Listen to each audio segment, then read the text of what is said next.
Everest. Ini adalah mobil yang kita tunggu-tunggu, tapi ternyata baru hadir di Indonesia sekarang.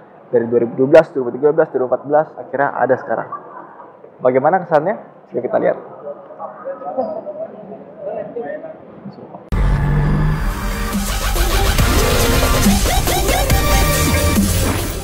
Seperti yang udah kita lihat pada artikel-artikel di Autonet Max, mobil ini dibekali dengan teknologi yang sangat banyak. Dari depannya saja sudah kita bisa lihat banyak banget fiturnya. Pertama, kita mendapatkan sebuah lampu LED dengan projection headlamp dan ada LED DRL-nya. Terus juga kita ada headlamp washer, grill yang cukup besar dan kesannya tuh American banget. Dan dari bawah kita akan menemukan sensor parkir yang banyak banget nih. 1, 2, 3, 4, 5, 6. Depannya aja udah 6 biji. Gimana yang di belakang? Tapi sayangnya, meskipun dia banyak teknologinya, betul gue berharap Everest baru dia punya ini ya, all round view kamera kayak X-Trail, tapi nggak masalah lah. Dan bisa kita lihat, Everest terbaru juga sama persis dengan versi konsepnya. Bisa kita lihat pada velgnya, ini modelnya model sama, kayak konsepnya sama persis. Dan ini velgnya besar banget, ini ukurannya R20 dengan ketebalan 265 50. Nah, sekarang mari kita lihat. Ini adalah versi yang 3200, 6 percepatan. Tenaganya 200 horsepower dan torsinya 450 Nm. Jadi gede banget. Ini kebetulan mobilnya agak rame ya. Lagi orang tuh soalnya nunggu-nunggu mobil ini. Kita bisa lihat ini adalah varian 4-wheel drive. Dan kalau di depan tadi ada 6 sensor parkir, di belakangnya ternyata dia cuma ada 4. 1, 2, 3, dan 4. Dia juga kalau lu suka bawa barang di sini ya, dia ada plastiknya buat penjaga, dan juga di belakangnya dia juga ada rear kamera parking buat lo mundur. Nah, yang menarik, mobil ini bisa parkir paralel sendiri atau yang disebut dengan active park assist. Jadi lo kalau mau parkir paralel, lo tinggal pencet, lalu lo lepas tangan, tinggal main gas dan rem saja. Tada, udah bisa parkir sendiri. Canggih ya.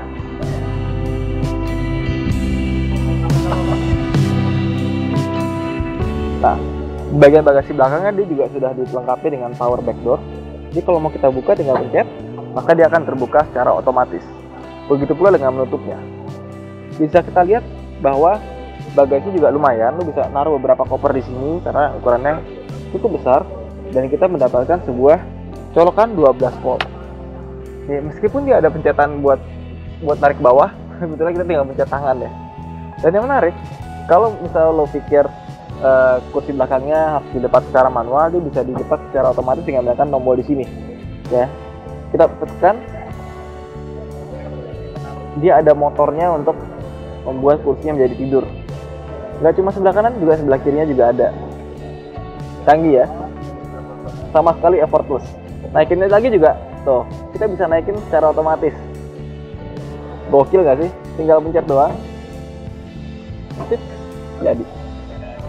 Sekarang kita tutup.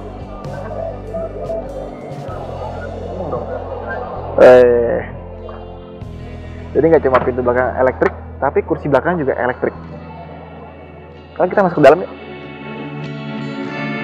Nah, sekarang kita di bagian tengahnya. Pertama, mobil ini punya kursi tengah yang sangat menarik karena kita punya one touch tumble buat melipat kursi tengahnya. Satu kali klik udah ketutup. Jadi kalau misalnya tadi ini tidurin, nanti bisa flat sampai ke sini. Terus, jadi kan tadi untuk seperti itu ya. Gimana kalau kita mau masuk ke belakang? Mau masuk ke belakang, kita tinggal majukan. Terus seperti ini. Jadi baru bisa kita ke belakang. Nah, biar gampang lihatnya, gue tidur dulu. Nah, gue ada di kursi belakangnya Ford Everest. Pertama bisa kita lihat bahwa dia kalau dalam kursi sempurna, dia punya legroom yang sangat besar. Cuma meskipun duduk di sini tuh agak kayak dingklik ya, tapi nggak masalah sih. Dan dia juga punya headroom yang masih cukup untuk gue. Sekarang kita naikin seperti ini. Nah, ini baru posisi duduk yang benar di Ford Everest. Dan di belakang ini kalau lu orangnya kecil sebetulnya bisa buat 3 orang, tapi jangan deh karena kan sebenarnya cuma 2 orang. Di sebelah kanannya kita terasa kayak ada armrest, terus ada cup holder di sini, dan juga kita dapat AC di bagian belakang. Double blower, jadi double blowernya nggak dari samping, jadi double blowernya bisa merata untuk semua penumpang dan bisa ditutup. Nah, seperti ini. Mau ke depan lagi juga gampang, tinggal puter, majuin deh, set. Kita keluar. Nah, sekarang bagian tengahnya. Oke, di bagian tengah, pertama kita masuk. Menariknya dibandingkan dengan mobil-mobil lain, dia punya kunci individual. Jadi kita bisa buka kunci masing-masing untuk mengatur semua pintu. Dan kita juga bisa mengatur agar lebih tidur, bisa buat tiduran, tapi nggak segitu tidurnya ya, cuma segini doang. Nah, kursinya juga nyaman loh, ini empuk banget dan terasa tuh kayak mobil-mobil sedan gitu. Kursi tengahnya ada armrest juga di sebelah sini. Dibuka, maka kita akan mendapatkan 2 buah cup holder. Dan di bagian tengahnya, selain kita mendapatkan AC double blower, kita juga mendapatkan AC di bagian kaki karena di sini kita bisa setel secara individual. Jadi kalau misalnya mobil-mobil lain itu dia punya AC dual zone antara kanan dan kiri temperaturnya bisa beda. Kalau ini bisa triple zone. Jadi selain depan, kanan, kiri bisa berbeda temperatur, bagian belakangnya pun bisa dibuat temperatur berbeda dan kecepatan anginnya bisa diatur secara sendiri. Jadi kalau misalnya depannya mau dingin sekali, belakangnya kedinginan, tinggal dikecilin seperti itu. Canggih ya. Nah, terus kita juga punya input nih ya. Ini buat masukin apa? Jadi lu punya laptop atau apa tinggal dimasukin sini aja pakai chargeran biasa. Bisa sampai 150 watt. Dan ini baru yang untuk 12 volt. Nah, seperti itu kurang lebihnya. Jadi ini mobil practicality-nya bagus sih sebetulnya. Sekarang kita ke depan. Oke, jadi ini mesinnya 3200 cc diesel.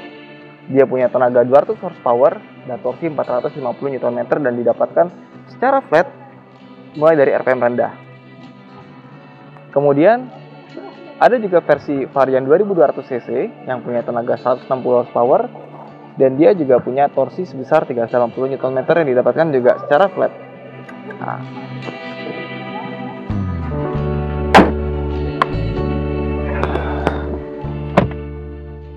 Nah, kita di dalam Ford Everest dan ini interiornya terasa mewah, jelas. Ya kita bisa lihat ya di sini pakai kulit, atasnya full kulit, full leather. Ada jahitannya, stitchingnya bagus banget. Terus setirnya juga terasa besar, banyak tombol, ada mulai dari armrest, terus bisa buat ngatur. Jadi dia punya MID yang terletak kiri dan kanan. Nah, yang bagian sini untuk mengatur MID di sebelah kanan speedometer, yang sebelah kiri dipakai untuk menggunakan mengatur speedometer MID di sebelah kiri karena dia advance banget ya. Terus ini cruise control, ini buat audio, steeringnya kulitnya juga dipegang tuh empuk gitu, enak, benar-benar mewah. Dan dia juga tentunya pastinya dia bisa tilt steering dan juga teleskop. Tidak teleskopik ternyata, cuma tilt steering doang. Tapi gua rasa ini udah cukup pas. Dan juga dia punya sistem audio terbaru, yaitu sudah menggunakan forcing tapi sayangnya dimatikan. Oh, nyala ternyata. Forcingnya sudah forcing 2, jadi selain dia bisa mengenal suara untuk mengganti audio, dia juga bisa untuk mengatur climate dan pengaturan dalam mobil. Nah, di sini kita sangat lengkap ya. Ya, dia ada parking assist-nya bisa pencet dari sini. Terus untuk 4-wheel drive-nya kita bisa pencet di sini untuk mengganti modenya. Dan ini kita juga bisa buat ganti terrain response-nya, jadi kita mau di gurun atau di jalan yang miring, di jalan bersalju. Dan dia juga ada hill descent control yang bisa dinyalakan dengan mencet di bawah sini. Jadi canggih banget. Ini kelihatannya nggak ada layar di bagian AC, padahal layarnya itu masuk ke dalam sini. Entertainment, phone, information, dan climate. Coba kita bukain. Nah, sini. Oh, information, calendar, apps, where am I? Bisa dilihat di sini. Wah, pokoknya ini mobil kelihatan ya, mewah banget ya. Dia juga bisa jadi armrest, cukup enak. Meskipun sayangnya, pertama dia belum pakai electric parking brake dan kita nggak mendapatkan push start stop engine button, jadi kita mesti colok baru bisa nyala. Nah, dia juga mendapatkan, lihat atas, ada panoramic moonroof. Jadi panjang sampai ke baris kedua sunroofnya itu. Bisa dibuka lagi. Oh, mati lagi-lagi. Dan juga sistem audionya dia punya 9 buah speaker dengan 1 buah subwoofer. Jadi kualitas suaranya tidak perlu diragukan lagi. Luar biasa ya. Lihat ada center speakernya di sini. Oke, jadi itu aja Ford Everest. Jangan lupa untuk subscribe, klik like video ini, dan sampai jumpa di video-video berikutnya. Sampaikan saran komentar di bawah ini ya, biar kita lebih improve. Terima kasih.